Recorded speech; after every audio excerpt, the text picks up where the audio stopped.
بسم الله الرحمن الرحيم الحمد لله والصلاة والسلام على رسول الله صلى الله عليه وسلم أما بعد السلام عليكم ورحمة الله وبركاته وجالتمتوتا كبجمتوتا هردفتوتا فيديو كنا كتاتا هواسكية ويا حتى نانو سداما أنا جرجا مقالا جرجاتي في ديما رأما مقالا جرجا سيسار جر مقالا جرجاتوني umura sidama jechoni dandama sindanga namo gamanan gama gojiti Shashamanne irraa kiiloomeetira 200 sagantaa kanarratti warroonni hirmaatani adda durummaadhaan warroonni seeroftaa magaalaa Shashamanne makiina qixqixii 5 fi akkasuma makiina manaa 2 waligala makiina 7 kiiloomeetira 210 warri Shashamanne irraa ka'e warri seeroftaa irraa ka'e yoo itti dabaltaneettan hedduu ta'a jechuudha maashaallah haala kanaan alhamdulillah haala nama gammachiisuun diin bareedaa kana addunyaa dukkana kufriitiin nyaatamte geessine jedhanii magaalaan Girjaatuni magaalaa hawaasni eegana ammallee muslimaa keessatti hin jiru jechuun danda'amu nama 3-4 nama naannoo irraa dabalatee nama 10 waan hin geenye jechuudha haala saniini hayyoota gurguddaa biyyatti qabdu gama sirratti ustaada keenya Sheek Faaruq jirani maashaallah isaani wajjin namoota biroo hayyoota biyyatti qabdu akka haji keenya haji eegana ammallee Qaasim namoota gurguddaa mashaayikan biroollee argaman jechuudha alhamdulillahi rabbil aalamiin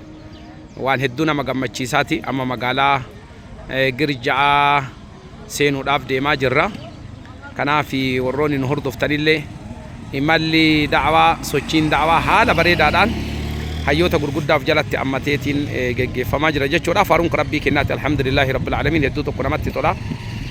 warroonni haftanii yeroo garagaraa viidiyoo madaawwattanillee bareeduma rabbi isinii kenneen gaafa tokko duniyaa tanarraa kufuun keessaniin oolu waan rabbii keessanii himattani eegana ammallee sochii taasisaa karaa rabbii keessatti diin bareedaa kan addunyaan gahuudhaaf gahee keessan bahaa nuuf galatoomaa nagaa rabbii keessa nuuf jiraadha inshaallah waan odeeffannoo waliigalaa argannellee boodarra kasinitti deebinu ta'asiniin jedha wassalaamu alaykum warahmatullahi wabarakaatuh inshaallah islaamummaan atitti seenaa jirtu tun tamachaa urraasi dhoowwitu tahatu urraasi dhoowwitu tanama ajjeesu urraasi dhoowwitu ollaa kabaji abbaa kee kabaji hangafa kee kabaji islaamummaa siin jettu malee islaamummaa hati nama ajjeesi siin jettu miti gaarummaa islaamummaan qabdu irraa rasuulli sallallahu alayhi wasallam hiyyummaa irraa maganfatan wallaala irraa maganfatan amantaa waan gaarii qofan nama ajajju ta'uu ati marti kaas jettu dhagahi quba qabaadhu mee namni carraa tana dhaqqabattu ummata keenya ka sidaamaa obboleeyyan teenna keeysaa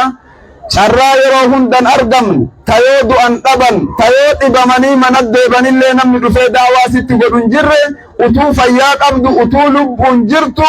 waan boru rabbi si gaafatu kana koottuu shahaadaa fudhadhu teessoo bareedduu tana keessa mee eenyu namni taa'u mee eenyu namni dhufee gammachuudhaan seenu alladhi yuhib Maryam ويحب عيسى عليه السلام يعبد الله كما عبدوه ويوحد الله كما أمرنا الله عز وجل ويفرح الله عز وجل في هذا اليوم وهناك بشارة أيضا الذي يقول الشهادة اليوم أول مرة في حياته فالله سبحانه وتعالى يغفر جميع ذنوبه ولو كان عمره 100 سنة الرسول صلى الله عليه وسلم يقول الإسلام يجب ما قبله نرفع أصبعنا إلى السماء ونرفع صوتنا حتى تشهد لنا السماوات والأرض والجبال والأشجار نقول بصوت عالي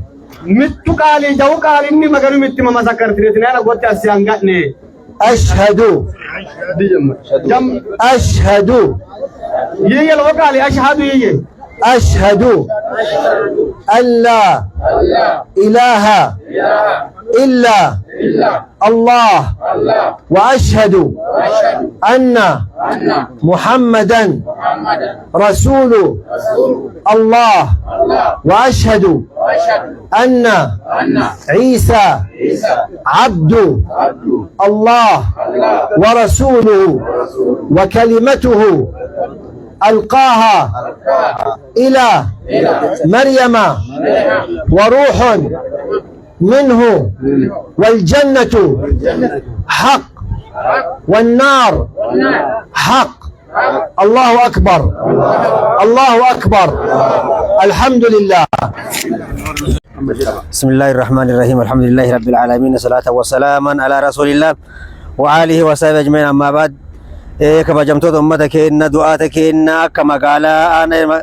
godin arselita ana magala shashaman deetti ustaza keenya ulama keenya Sheikh Habib Leencaatii fi akkasuma ustaza keenya Haji Abdul Jawad Haji Abdul Fattah akkasuma Sheikh Abdul Rahman Talibur Rida godina ara Sidama keessatti argamu keenyaaf guyyaa rabbii keenya shakara alhamdulillahi rabbil alamin. akkasuma Sheikh Abdul Rahman ke Talibur Rida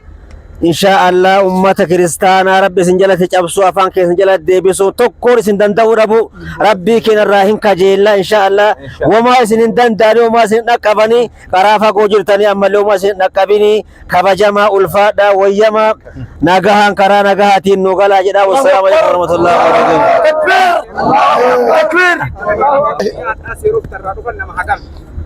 nama jahatama ساعتي كل أتوقع تشيكاي مسجد علم توتي السلام بيه هواسا وروتا بيه كيس جراني مال دبرشتاني واني إمالا كنا كيسا عرقة ومالنا واللي اللي عمل دي مميت برباطة ومالنا أمسا كباب إن شاء الله.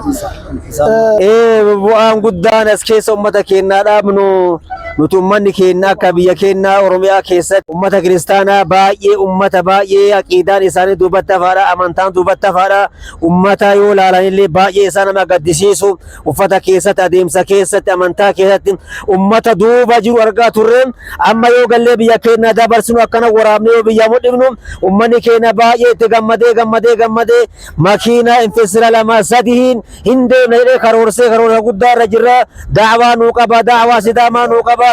bal'inaan nuu qaba nuu dabarsa hindeemna waan jedhaniifi inshaallah bal'ina kabajaan ummata keenya gammachuun ummata keenya kana fakkaata agattima kana jedha. Wassalaamu alaikum warahmatullahi wabarakatuh. dabatti wali daballu ummanni seeroftaa kuni ummata diiniiti ana dola keessatti ummata agartanii addaan beekamu ummata diiniin agartanii adda duree ta'ee akkasitti agartanii ummata Sidaamaa kanallee rabbiin agartanii qulqullina asinuu haa deebisuu jazaa teessanillee rabbi haa kaffalu isinillee warri agartanii daa'ii kun itti fufaati wanni kun akka nurraa hin cinne akka agartanii biyya mara agartanii wal dhaqqabu naannoo Hasaasaa naannoo Dodolaa naannoo Eddoo Kofalee namni of duuba jira akka irraa hin hafne kunin maaf nurraa hafe jennee xiqqoo ummata kanneen irratti komii qabna diin irraa akka hin hafne isiniin jenna. Wassalaamu alaikum warahmatullahi wabarakatuhu.